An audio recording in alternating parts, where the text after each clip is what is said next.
LT grade की तैयारी कर रहे हैं सभी दोस्तों को पंकज ओझा का नमस्कार। दोस्तों आ गया हूं आप सबके सामने लेकर थॉमस ग्रे को। अभी तक आपको मैंने पीबी शैले तक पढ़ाया था। अगली जो मोस्ट इंपॉर्टेंट पोम है वो थॉमस ग्रे की, ये देखिए यहाँ पर एलजी रिटन कंट्री चर्चयार्ड है। एलजी रिटन कंट्री चर्चयार्ड दोस्तों एक one of the most famous poems है थॉमस ग्रे की, और इसे हम यहाँ देखेंगे।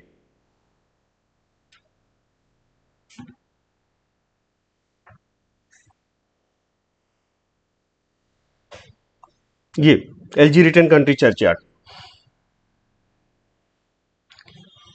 ये कुछ स्केचेज है।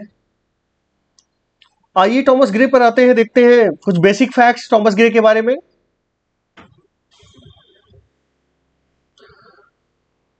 He was born on 26 December 1716, Cornhill, London, UK. 26 दिसंबर को जन्म हुआ, 1716 में जन्म हुआ। अब 1716 से एक ट्रिक है, कैसे याद रखोगे 1716। कुल इनकी poem elegy written country churchyard में कितने स्टैंजा हैं? 32 स्टैंजा हैं। 32 का हाफ करो 17 तो याद ही रखना पड़ेगा, लेकिन 1716 आपको याद रहेगा। कॉर्नहिल लंदन में जन्म हुआ था। कहाँ जन्म हुआ? कॉर्नहिल लंदन में इनका जन्म हुआ। कॉर्नहिल लंदन यूके में। कब डेथ हुई? 30 जुलाई 1771। 1771 से आप ये जोड़ सकते हो 70 में, 1870 में if I am not mistaken death हुई थी वर्ड्सवर्थ की। तो 1771 1870 आप जैसे भी चाहो कोरिलेट कर सकते हो, कोरिलेशन हो सकता है। 54 साल की अवस्था में इनकी डेथ हो गई। कहां पर? कैम्ब्रिज में, कैम्ब्रिज यूके में। He belongs to graveyard school of poetry. किस स्कूल से बिलोंग करते थे ये भी याद रखना है। ग्रेवयार्ड स्कूल, जो बीबी जैन की उपकार की बुक मैंने आप लोगों को सुझाई थी उसमें डिटेल से दिया हुआ है, आप देख सकते हैं। ग्रेवयार्ड स्कूल ऑफ पोएट्री से बिलोंग करते थे। किस एज से बिलोंग करते थे ये बहुत इंपॉर्टेंट आपके लिए हो जाता है। ट्रांजिशनल पीरियड से बिलोंग करते थे, ध्यान में रखिएगा। ट्रांजिशनल पीरियड की जगह अगर ऑप्शन में एज ऑफ सेंसिबिलिटी आता है, एज ऑफ डॉक्टर जॉनसन आता है, तब भी वही होगा। और ट्रांजिशनल पीरियड का टाइम स्पैन क्या है? 1745 टू 1798। क्या है? 1745 टू 1798, ये ध्यान में रखिएगा। 1745 टू 1798 ये टाइम स्पैन है। अब ये पब्लिश किसने करवाई? The pome was published by Robert, ये मैंने देखो दोस्तों हाईलाइट कर दिया है, रॉबर्ट डोट्सले ने इसे पब्लिश करवाया था। कब? 1751 में। तो ये फैक्ट्स आप जरूर ध्यान में रखिएगा प्यारे दोस्तों, ये फैक्ट्स आपको ध्यान में रखने पड़ेंगे। 1751 में पब्लिश हुई। ओरिजिनल टाइटल क्या था? Stanzas wrote in country churchyard. अभी क्या टाइटल है? Elegy written country churchyard, elegy written country, लेकिन ओरिजिनल टाइटल क्या था? यहां पर देखिए, stanzas wrote in a country churchyard, ये ओरिजिनल टाइटल था। तो ये बेसिक फैक्ट्स हुए, इससे ज्यादा आपको जानने की जरूरत नहीं है। लोग पूछते हैं बायोग्राफी से कितने क्वेश्चन आएंगे? बायोग्राफी से इतना ही पूछा जा सकता है, इससे ज्यादा कुछ नहीं पूछा जा सकता। इसके बाद आपको सीधे पोम पे आना चाहिए। अब ये भी ध्यान में रखिएगा किस में लिखी गई है, ये भी एक इंपॉर्टेंट पॉइंट है जो मैं आपको एक्सप्लेन कर देता हूं। हेरोइक क्वार्ट्रेन में लिखी गई दोस्तों। हेरोइक क्वार्ट्रेन का मतलब 4-4 लाइनों के 32 स्टैंजा हैं, 4-4 लाइनों के, और हर एक लाइन की माप, हर एक लाइन में आयम्बिक पेंटामीटर है। तो हेरोइक क्वार्ट्रेन, वो क्वार्ट्रेन जिसमें आयम्बिक पेंटामीटर का प्रयोग हुआ है, वो 4-4 लाइनों की कविता जिसमें आयम्बिक पेंटामीटर का प्रयोग हुआ है, उसे हीरोइक क्वार्ट्रेन बोला जाएगा। ओके, तो किसमें लिखी गई? हेरोइक क्वार्ट्रेन में लिखी गई।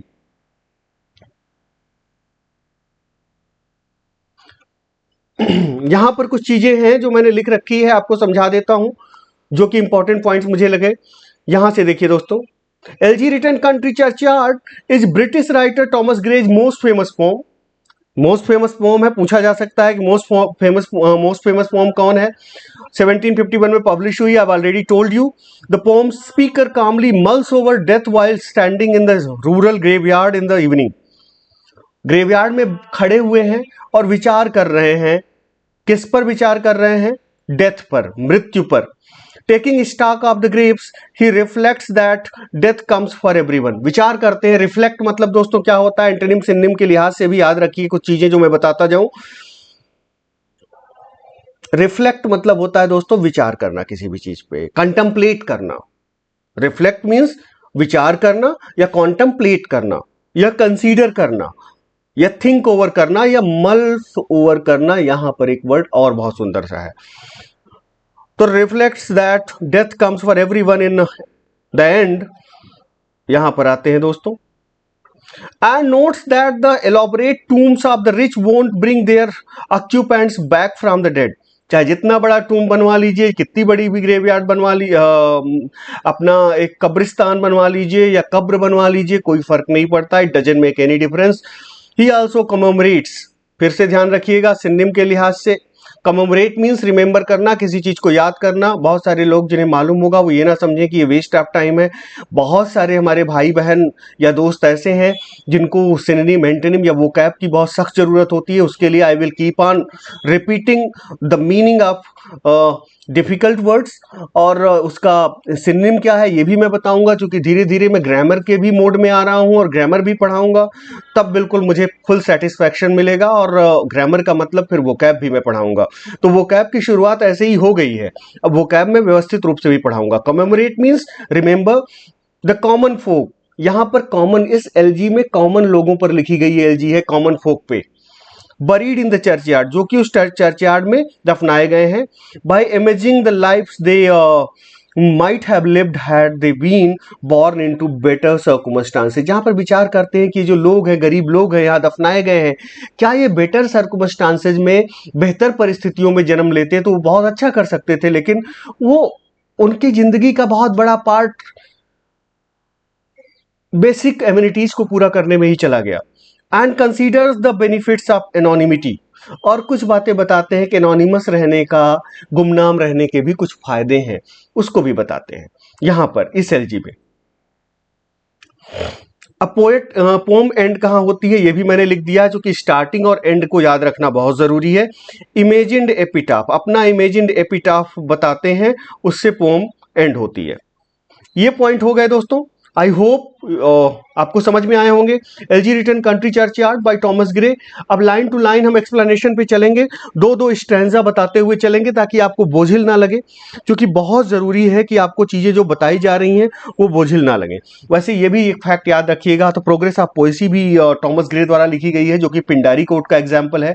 जनरल क्वेश्चन, जैसा कि मैंने आपको जूनियर एडेड में करवाया, अगर जनरल क्वेश्चन पूछे जाते हैं तो ये बहुत इंपॉर्टेंट हो जाता है। प्रोग्रेस ऑफ पोएसी ओके, ध्यान में रखिएगा। हेरोइक क्वार्टरेन ध्यान में रखना है, कुछ बेसिक चीजें बहुत ध्यान में रखने की जरूरत है। आइए देखते हैं lines, line by line explanation में।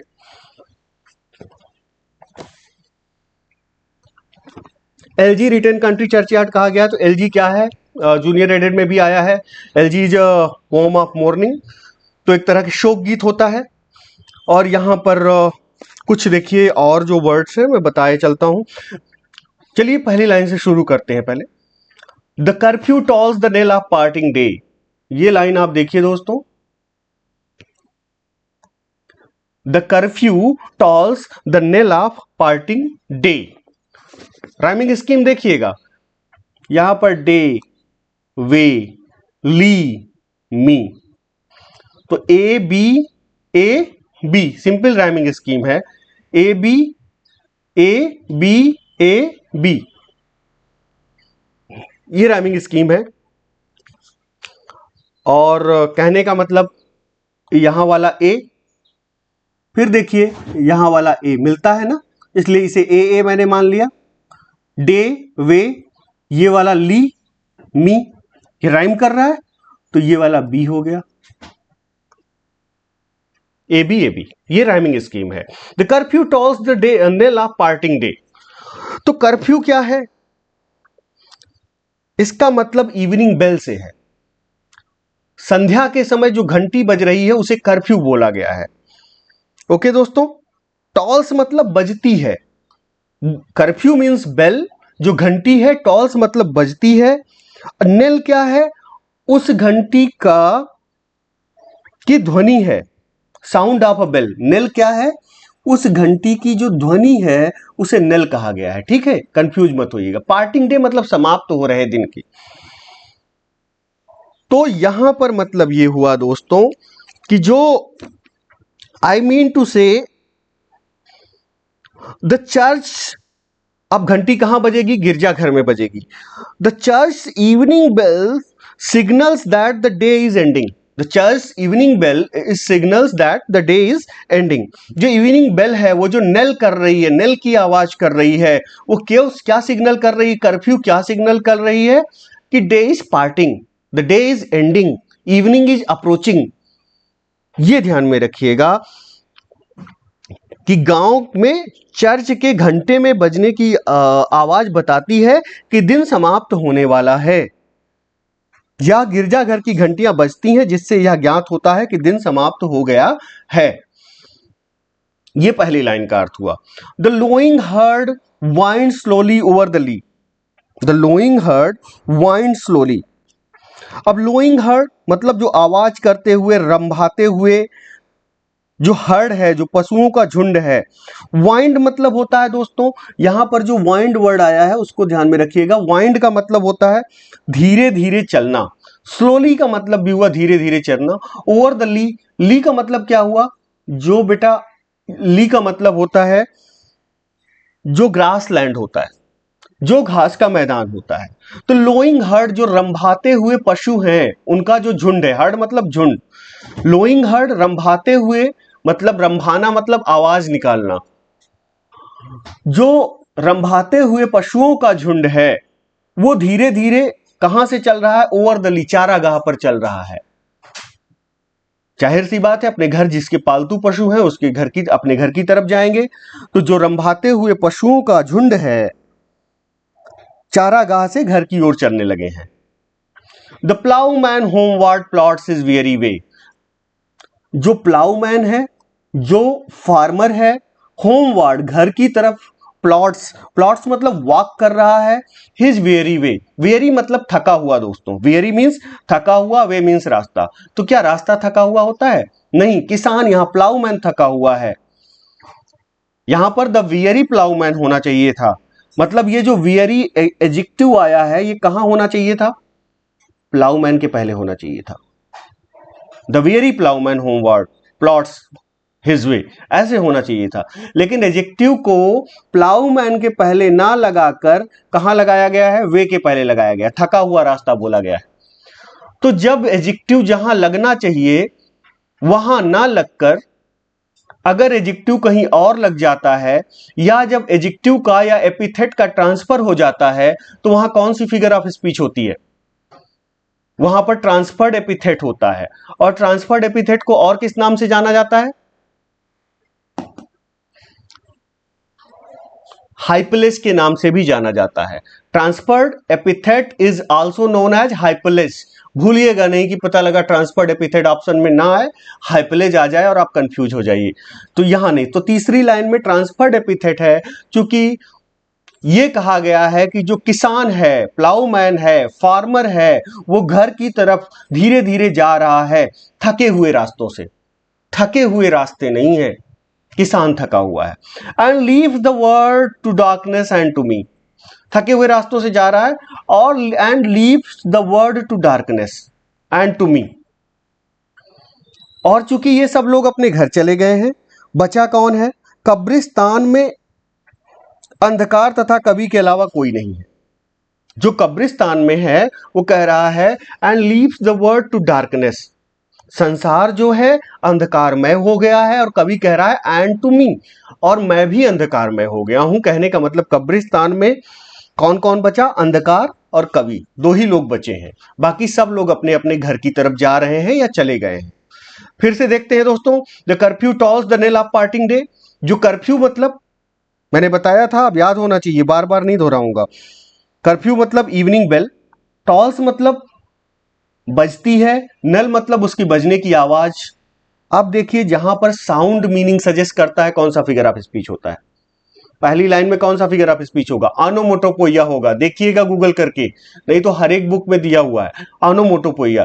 यहां पे साउंड मीनिंग सजेस्ट कर रहा है, कर्फ्यू के बजने की आवाज से, इस बजने की आवाज इस बात का द्योतक है कि शाम होने वाली है या शाम हो गई है। The curfew tolls the knell of parting day, the lowing herd wind slowly over the lea, the ploughman homeward plods his weary way and leave the world to darkness and to me.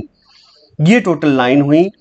I hope आपको ये पहला quarter समझ में आया होगा। Let's come to the second stanza. Second stanza पे आते हैं दोस्तों।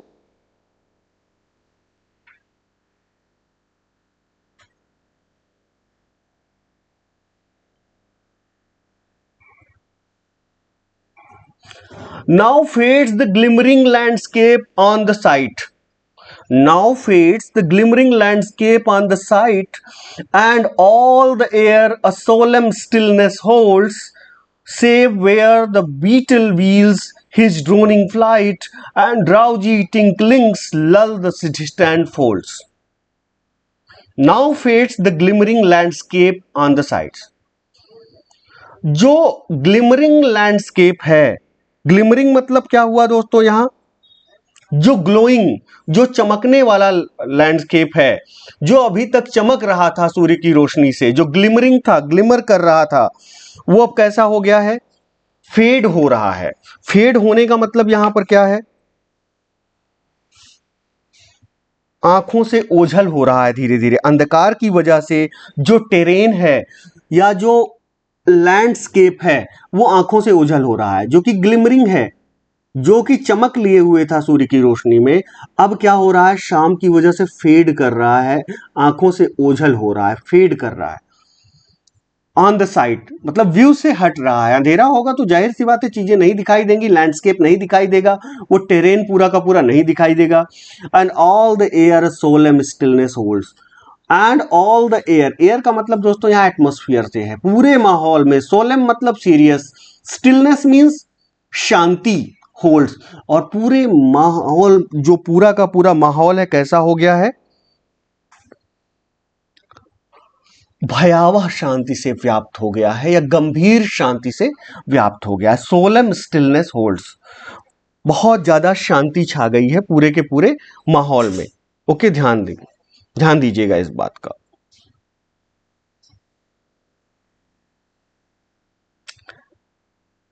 सेव वेयर, कहां पर, हर जगह ये शांति है, लैंडस्केप पूरा उसका व्यू जो है गायब हो रहा है आंखों के सामने से, सोलम स्टिलनेस होल्ड कर रही है एयर में, एटमॉस्फेयर में। सेव मतलब यहां पर दोस्तों जो सेव वर्ड आया उसका मतलब बचाना नहीं है, उसका मतलब एक्सेप्ट, सिवाय।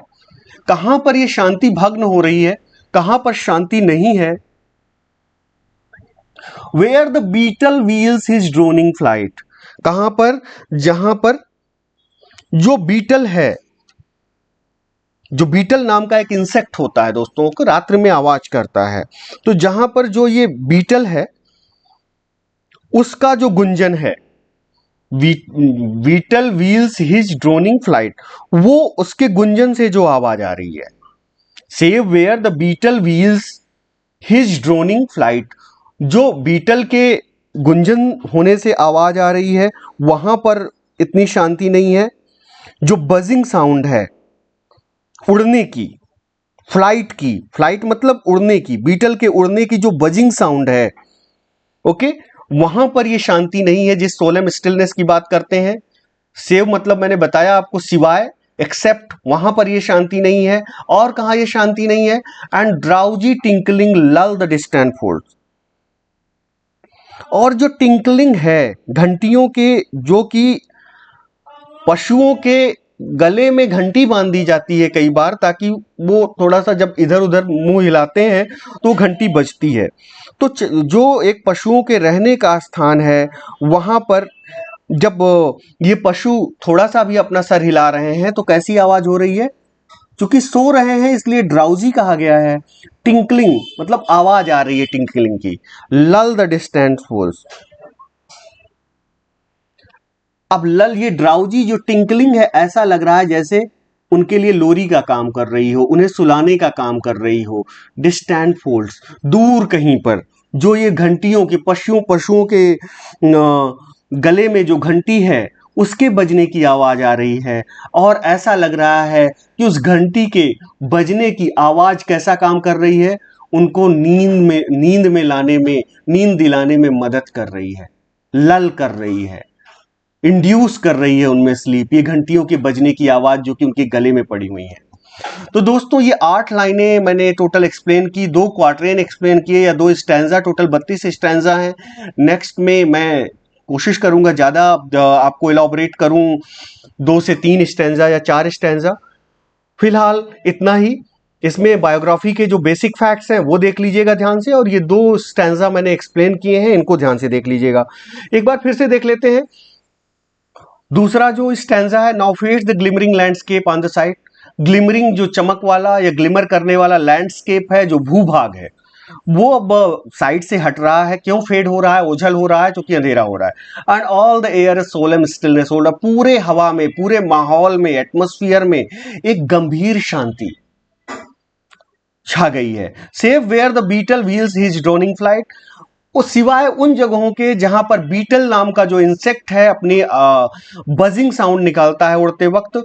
एंड ड्राउजी टिंकलिंग लल द डिस्टेंट फोल्स, और जो पशुओं के गले में जो घंटी पड़ी हुई है जो कि उनको सुलाने का काम करती है। ऐसा लग रहा है कि जो सोते समय जो हल्का सा म्यूजिक बजाया जाता है जो सोने में मदद करता है, उसी का काम कर रही है। वहां भी शांति नहीं। इन 2 जगहों पर ये जो रात्रि की, ये जो शाम की शांति है वो व्याप्त नहीं है। ये 2 क्वार्टरेन हुए दोस्तों। तो अभी के लिए यहीं तक। आई होप आपको समझ में आया होगा। ज्यादा से ज्यादा चैनल को लाइक कीजिए, शेयर कीजिए, सब्सक्राइब कीजिए। और पेड कोर्सेज मैंने फिर से लॉन्च कर दिए हैं, नया बैच लॉन्च कर दिया है। ग्रामर भी पढ़ाना जल्दी ही मैं शुरू कर दूंगा। तो आप जो चाहें तो पेड कोर्स में इंटरेस्टेड हो वो ले सकते हैं। थैंक यू वेरी मच दोस्तों।